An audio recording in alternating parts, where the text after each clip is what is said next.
Recently, I was mentoring a young millennial, 22 years old, just graduated from a top tier university, dean's list, incredibly smart, talented, but he choked up on every phone call. And I think it's part of the millennial generation that texting and chatbots are so much more convenient. Frankly, I like it more than talking on the telephone. But the challenge was how to get him, number one, comfortable speaking on a one-on-one phone call. And then he was doing some consulting where he had 9 people on a Zoom asking him and peppering him with questions that he had to answer. And that was a whole nother level of anxiety. By the end of this lesson, you will know how to nail professional phone calls that come your way, so that you can interview plus build relationships with real confidence. We accomplished that with my friend. If you're working through this process consistently plus methodically, you will soon be networking, building relationships, getting phone calls with prospective employers every day. Remember when I said your job is to find your next better job, not necessarily the job you're doing? Keep that in mind. It's important to keep this going your whole life. That's why this platform is valuable. You can do this over and over and over again. We've helped people go from 60,000, well actually we've helped people go from no job, losing their house, to 60,000, to 100,000, to 500,000, and we've made millionaires out of several people through our businesses, all of which started in a garage just like this. It's important to keep it going. The more people you talk to and engage with, the more good things will begin to happen in your life. The question is, how do you handle these types of phone calls? I'm never going to claim that I'm smarter than anybody else. In fact, I believe the crowd is much smarter than any group of experts. That's a whole nother course. But over the course of 36 years, I've been in business as an entrepreneur since I was 13 years old. I'm now at this taping 65. So I've got a lot of scar tissue, a lot of things that don't work that I want to share with you.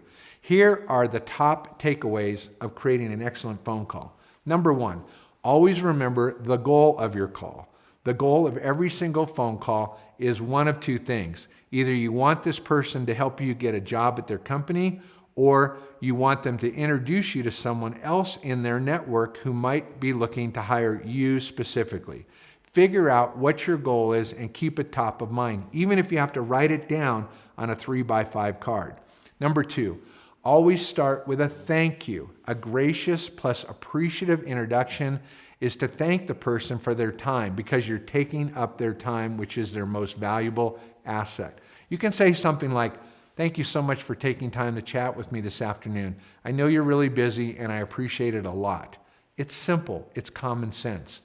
Number three, set a clear agenda for the call right off the bat. Try to say something informal but be clear and direct. For example, on this call, in a few moments, I'm hoping to learn more about your background, plus how you got to where you are. I want to share a bit about myself, plus hopefully get some career counsel from you on my journey. Let's keep this call under 15 minutes since I know you're very busy. Remember, people are dealing with formal corporate fluff all day long and they're getting interrupted like crazy. They don't want another stuffy phone call. Keep it as casual and pretend like you're talking to an old friend at your favorite restaurant. Saying something like, "Let's keep this call under 15 minutes" is great for setting expectations. Immediately, it'll put the other person at ease, knowing that they have a clear end point. In fact, I now, when scheduling Google calls, schedule them for 10 minutes. Many times the conversation opens up by the person saying, "Oh, by the way, I have a lot more than 10 minutes if we need more time." But I try and put it at 10 minutes so they see I'm asking for 10 minutes if it's a calendared event. Number four, try and build rapport early.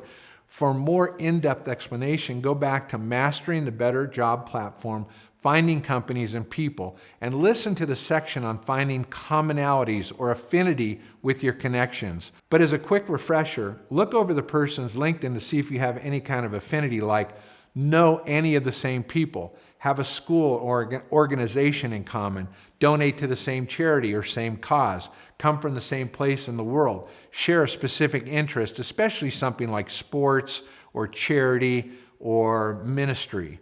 You can say something like, "I saw you play tennis in college. That's pretty impressive. Do you still play? I play often." Or, "I saw you went to UCLA. How did you like it? I visited the campus a couple of times and I always had fun there." Or you could say, I saw you used to work at company XYZ. I read about them and it was pretty crazy how Y happened to them. Did you have a good experience there? What was it like?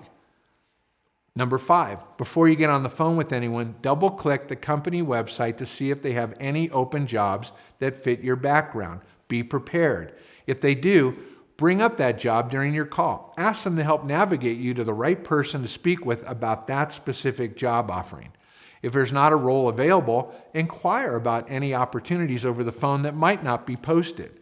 When the time permits itself, don't be afraid to flat out ask if, based on your experience, they think there may be an opportunity for you at their firm. Be polite but direct. Number 6, get your pitch down about yourself plus what you're looking for. Do some practice role playing in front of a mirror. It should be under 2 minutes. Keep it short. People have short attention spans. Briefly touch on your background, your most relevant achievements, and your current goals. And by the way, we're looking at a company called Voiceology.com that teaches you how to use your voice over the phone and in person. Your voice is a powerful weapon. Practice how you use it. Be wary not to just bombard the other party with your accolades. Nobody likes to be talked at. Keep it casual, be humble, be gentle, be friendly, but be honest about what you've accomplished. Number 7, always ask them about the company overall, plus what their biggest challenge is at work. Listen carefully to see if their challenge is something you can help solve. Solving people's problems is a gift and a way to really build relationships. If it is, explain how you think you might be helpful to them solving that problem. Number 8, stick to the 80-20 rule. The other party should be speaking 80% of the time. You should be speaking only 20% of the time. Make sure you track that carefully during the phone call. It's basic social psychology. People enjoy conversations when they're doing most of the talking. I know I do. So get them speaking about themselves. Ask probing questions like, how did you get to where you are?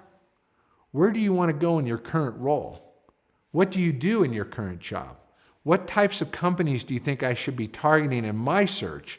It seems like you're happy. How can I find that same kind of happiness in my job search? What areas are hot right now for me to pursue? You get the feeling. It's important that your questions are short and genuine. Sincerity will be obvious plus appreciated by the other person. Point number 9, aim for an in-person meeting. This is especially important if you think there could be any kind of possibility for something to materialize with that particular company.